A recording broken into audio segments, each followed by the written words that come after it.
said these words, I do. Promising to put you first at all times, loving you forever, until death do us part. Time stopped the moment I saw you walking down that aisle. But after being married for 1 year, I broke those vows, you see. I met her long before we got married. She was my friend since I was young and uneducated. We were cool, kicked it every now and then, but as I got older, we went astray. Only to meet up after I got saved, but now I'm married. Not only to the Lord, but also to my wife. We got 2 kids now and a wonderful life, but she snuck in like a mouse.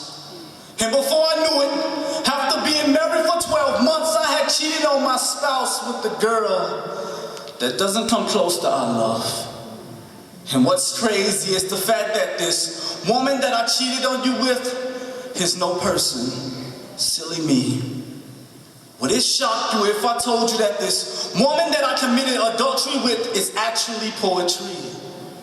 The way I would write poems all night and not say a spoken word to you.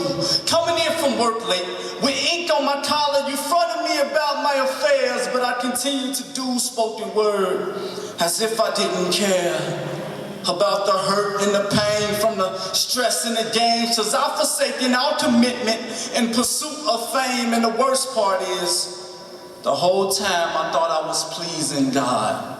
What a shame. Because of you, people knew me.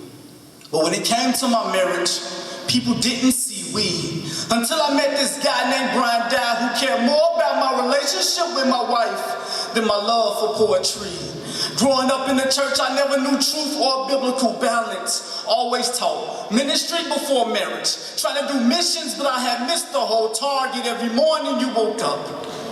I can tell you had cried yourself to sleep because of the dry streets on your face where the tears used to be.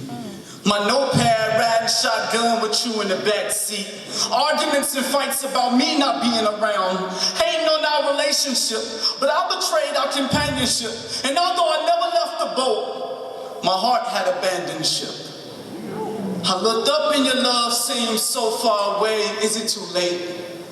I cried out to God, forgive me for my adultery, for loving poetry more than the one who trusted me. I came to you broken, deserving your wrath from the path that I had taken, but you just gave me a big hug and a kiss on the face.